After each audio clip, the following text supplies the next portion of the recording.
It's over for Bonnie Blue. The most notorious adult content creator on the internet has officially been banned, not suspended, not demonetized, banned permanently from the platform where she built her entire empire.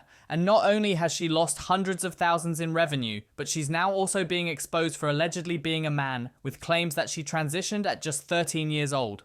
Yeah, it's getting weird. Let's talk about it.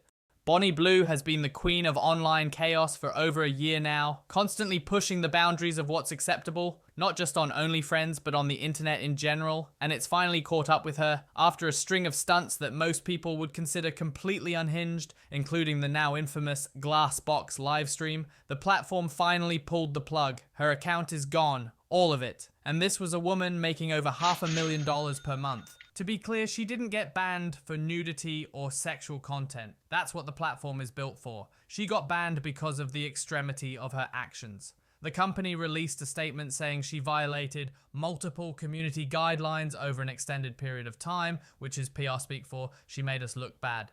A few weeks ago, Bonnie announced an art project where she would place herself inside a fully transparent glass enclosure in downtown LA and allow members of the public, paying customers, to enter and interact with her. No security, no restrictions, just a camera crew, a live stream, and a lot of legal grey area. It was marketed as immersive content, but most people saw it for what it was, a live stunt disguised as performance art. And when clips started going viral on TikTok, especially among teenagers, the platform was forced to act. But here's where it gets even more bizarre. Around the same time, rumours started circulating that Bonnie Blue wasn't who she said she was. A viral Reddit thread claimed that Bonnie was actually born Kyle Butler, a boy from Iowa who transitioned in their teens and completely rebranded themselves online. Oh my God, no way. So there's now speculation that Bonnie Blue was actually a man, someone called Kyle Butler, and born in 1985. I'm not sure if this is real, but it's going viral. Kyle Butler had to change when he was 13 and then became Bonnie Blue. Bonnie Blue. And all them men that enjoyed Kyle Butler, eh? Kyle Butler. Damn. You've not seen this, you've not read this story. It's fucking everywhere. Everywhere. Look at his face. Kyle Butler. Before he had to change at 13. I wonder if those 2,000 men are going to be queuing up now in June, isn't it? Isn't it this month? She wants to be in a box. Or he wants to be in a box. He wants to be in a box. And he wants to feel your words. Your word. All those 1,000 men that were doing it with Kyle Butler.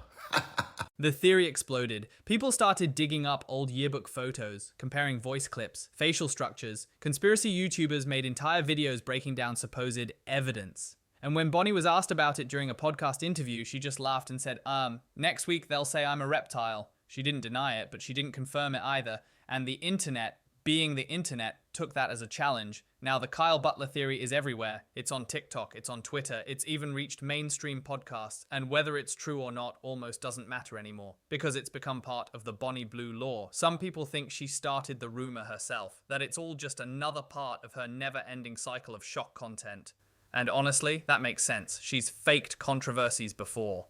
She once pretended to be arrested just to sell a merch drop, but others think there's something deeper going on. That this is someone who's spent their entire adult life constructing a character, and now that character is falling apart. And that's where things get dark. Because this isn't just about getting banned from a platform, this is someone who's built their identity around being uncancelable, around being too extreme to regulate. And now that she's finally faced real consequences, she has nowhere left to go. OnlyFriends was her entire income. Her audience, at least the paying part of it, lived there. And while she still has a massive following on free platforms, none of them allow the kind of content she built her brand on. She tried launching her own site. It crashed in less than 24 hours.